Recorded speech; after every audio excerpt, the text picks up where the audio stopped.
오늘은 성경 말씀 보겠습니다. 구약 성경 요엘서 1장 1절부터 7절 말씀까지 보겠습니다. 부두엘의 아들 요엘에게 임한 여호와의 말씀이라. 늙은 자들아 너희는 이것을 들을지어다. 땅의 모든 주민들아 너희는 귀를 기울일지어다. 너희의 날에나 너희 조상들의 날에 이런 일이 있었느냐. 너희는 이 일을 너희 자녀에게 말하고 너희 자녀는 자기 자녀에게 말하고 그 자녀는 후세에 말할 것이니라. 팥중이가 남긴 것을 메뚜기가 먹고 메뚜기가 남긴 것을 느치가 먹고 느치가 남긴 것을 황충이 먹었도다. 취하는 자들아 너희는 깨어 울지어다. 포도주를 마시는 자들아 너희는 울지어다. 이는 단 포도주가 너희 입에서 끊어졌음이니 다른 한 민족이 내 땅에 올라왔음이로다. 그들은 강하고 수가 많으며 그 이빨은 사자의 이빨 같고 그 어금니는 암사자의 어금니 같도다. 그들이 내 포도나무를 멸하며 내 무화과 나무를 긁어 말갛게 벗겨서 버리니 그 모든 가지가 하얗게 되었도다. 아멘. 오늘 요엘 말씀을 가지고 하나님의 말씀을 증거해 드리겠습니다. 요엘서는 우리가 접하기 힘든 성경입니다. 소선지서 12권 중에 목사님들이 설교를 잘 안 하기 때문에 요엘서는 여러분들이 접하기 힘든 성경이라 이렇게 보시면 되겠습니다. 요엘은 여호와 야훼께서는 하나님이시다는 뜻을 가지고 있습니다. 아주 경건한 뜻을 가진 이름입니다. 이름을 반영하기로도 하듯 요엘서는 핵심 말씀은 내가 너희 하나님 여호와가 되고 내가 너희 하나님 여호와인 줄을 알리라, 이렇게 2장 27절에는 이야기해 주고 있습니다. 다른 소선지들과는 다르게 요엘이 활동하던 시대는 왕들의 이름이나 연대를 알 수 있는 정보를 주지 않아 주전 9세기부터 2세기에 이르기까지 학자들에 따라 요엘서는 기록한 연대를 다양하게 제시하고 있습니다. 요엘서가 기록된 연대는 다양하게 제시해 왔지만 요엘서가 호세아서와 아모스서 사이에 끼어 있으므로 유대인들이 정통적으로 그들과 비슷한 시기일 것이다 간주하고 있는 것입니다. 성경 본문에는 연대를 제시하고 있지 않다면 그 자체를 존중하는 것도 중요하다는 것입니다. 그러면서 요엘서는 시대를 초월한 메시지를 전달하고 있다고 볼 수 있습니다. 요엘서의 주요 특징과 공헌한 점은 4가지로 꼽을 수가 있습니다. 첫째로 여호와의 날에 대한 강조입니다. 이것은 종말에 있는 심판의 날을 의미하는 것입니다. 책 전체를 하나로 묶어주는 중요한 주제라 이렇게 이야기할 수가 있습니다. 요엘서 1장 15절 말씀을 누가 한번 읽어볼래요? 구약 요엘 1장 15절 말씀.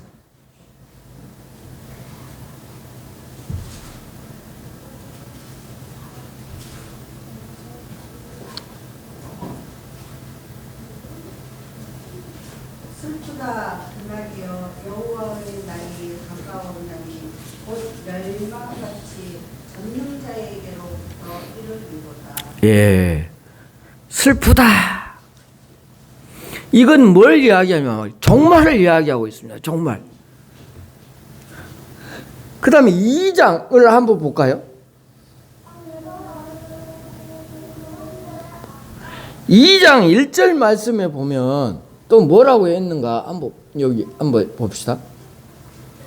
시온에서 나팔을 불며 나의 거룩한 산에서 경고의 소리를 질러 이 땅 주민들로 다 떨게 할지니 이는 여호와의 날이 이르게 됨이니라.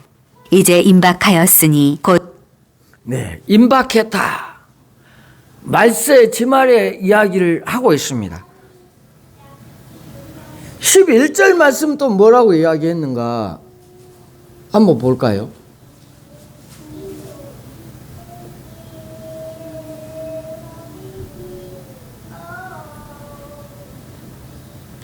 시온에서 나팔을 불며 나의 거룩한 산에서 경고의 소리를 질러 이 땅 주민들로 다 떨게 할지니 이는 여호와의 날이 이르게 됨이니라. 예. 이제 경고를 이야기하고 있습니다. 31절, 32절을 한번 볼까요? 2장.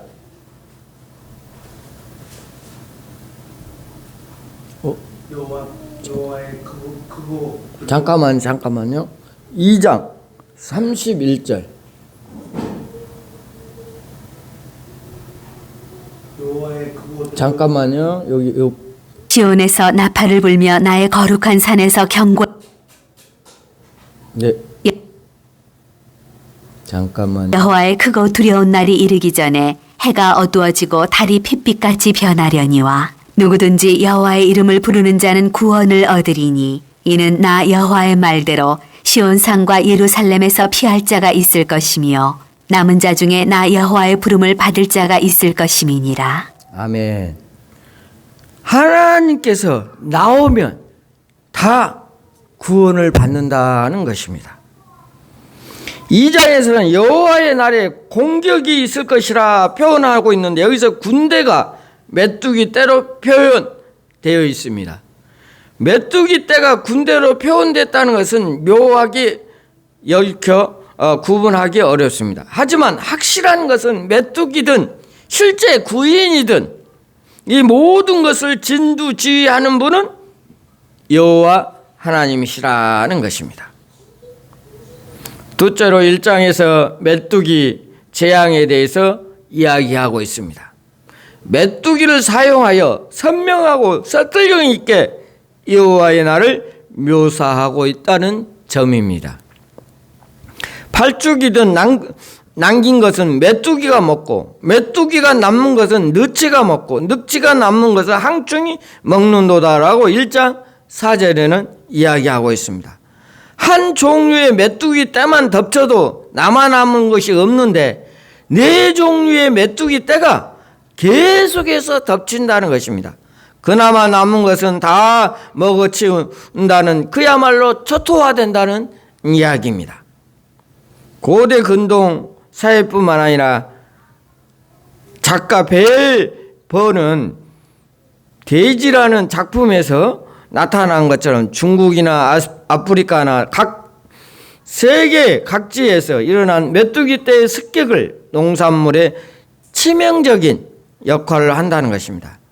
이러한 경험을 바탕으로 심판의 날에 메뚜기 재앙으로 표현하는 것은 매우 효과적인 것입니다.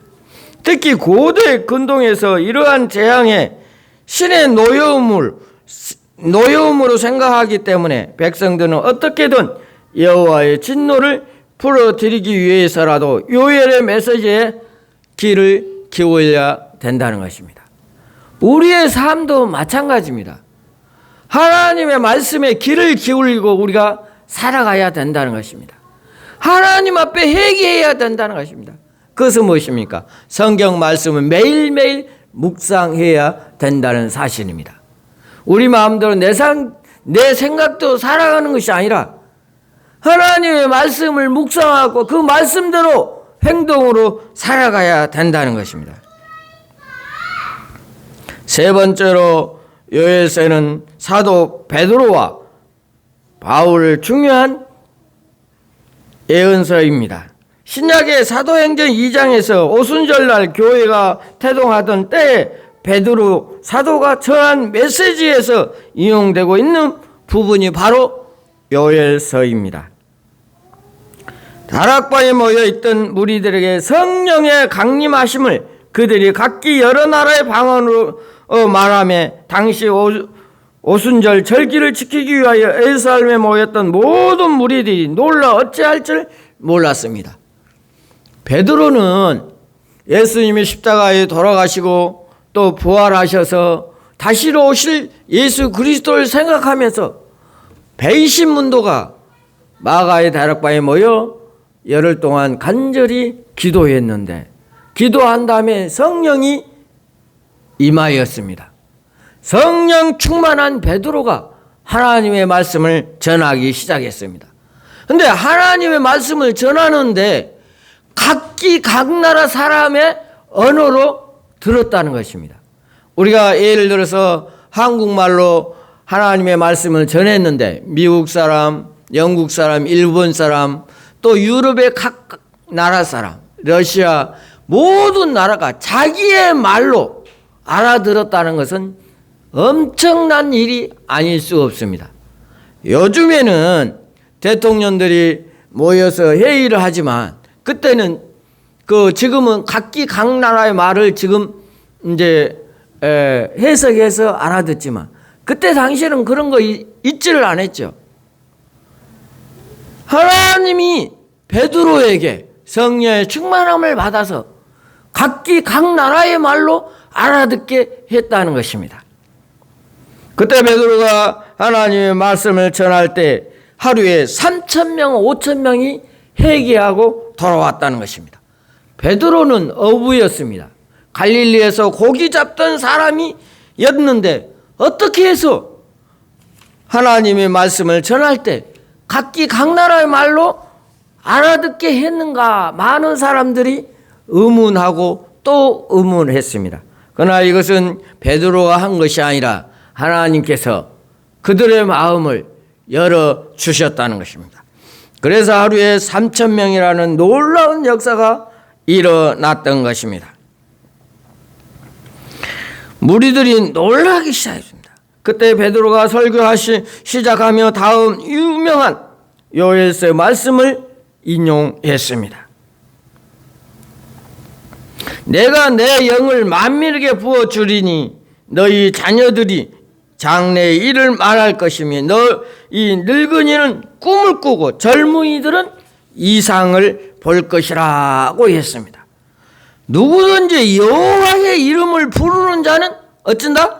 구원을 얻으리라고 이야기하고 있습니다. 자, 2장 28절부터 32절 말씀을 다시 한번 보겠습니다.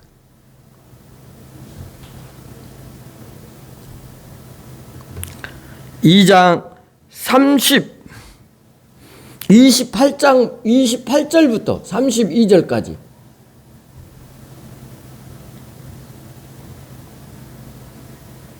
그 후에 내가 내 영을 만민에게 부어주리니 너희 자녀들이 장래일을 말할 것이며 너희 늙은이는 꿈을 꾸며 너희 젊은이는 이상을 볼 것이며 그때 내가 또 내 영을 남종과 여종에게 부어줄 것이며 내가 이적을 하늘과 땅에 베풀리니 곧 피와 불과 연기 기둥이라.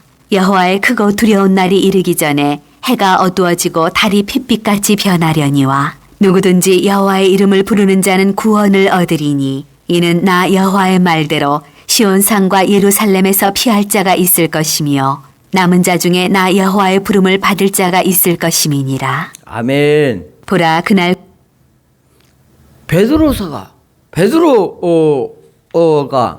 요엘서를 통해서 하나님의 말씀을 증거했다는 사실입니다. 당시 베드로의 메시지를 구원을 메시지였습니다. 그래서 하루에 3,000명이라는 놀라운 역사가 구원의 역사가 일어났던 것입니다. 그것뿐 아닙니다. 사도 바울도 로마서에서 누구든지 여호와의 이름을 부르는 자는 구원을 얻으리라고 이야기하고 있습니다. 우리는 어떠한 사람입니까? 여호와를 부르는 자가 아닙니까? 여호와를 마음속에 모시고 살아가는 여러분이 되시기를 바랍니다. 그러면 어떻게 해야 됩니까? 내 삶이 여호와 중심으로 살아가야 된다는 것입니다. 내 마음대로 내 식대로 살아가는 것이 아니고 세상 사람들과 똑같이 살아가는 것이 아니고 주님의 말씀에 의해서 행동하고 주님의 말씀에 의해서 살아가는 우리 대림 새생명교회 모든 성도들이 되어야 된다는 것입니다. 넷째로 회개의 중요성을 강조하고 있습니다. 요엘 선지자는 백성들에게 장로들, 어린이와 젖먹인 자들, 신랑된 자와 신부된 자들을 다 그들과 함께 제사장들을 성전에서 울고 회개하라 이렇게 있습니다. 그때 여호와께서 자기의 땅을 지극히 사랑하셔 그의 백성을 불쌍히 여기신다는 것입니다.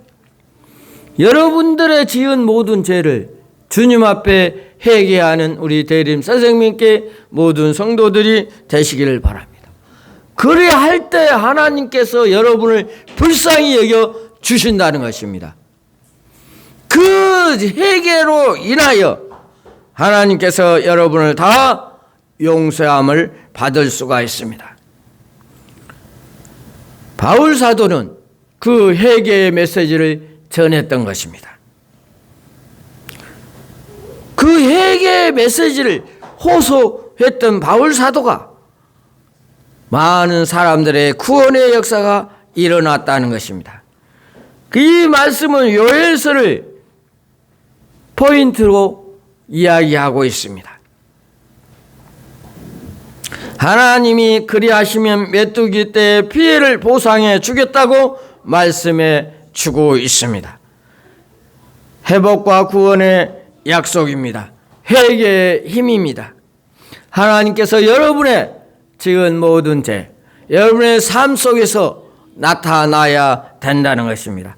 하나님께서는 십자가의 보혈의 피로 우리의 죄를 다 용서해 주신다는 것입니다.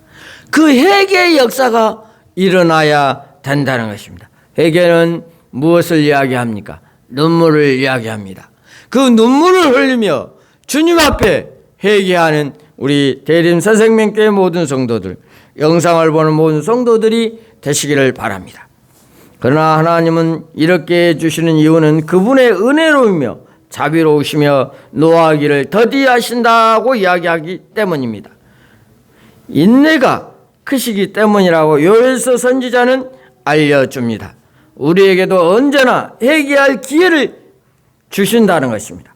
하나님의 말씀을 전하는 목사들에게 회개할 수 있는 기회를 주시고 여러분들에게 회개할 수 있는 기회를 하나님은 주신다는 것입니다. 십자가의 은혜, 부활의 은혜를 우리는 다 감당해야 될 것입니다. 다시 오실 예수 그리스도를 생각해야 된다는 것입니다. 그러므로 우리는 늘 회개하는 대림 새생명교회 모든 성도들이 되시기를 바랍니다. 다 같이 기도하겠습니다.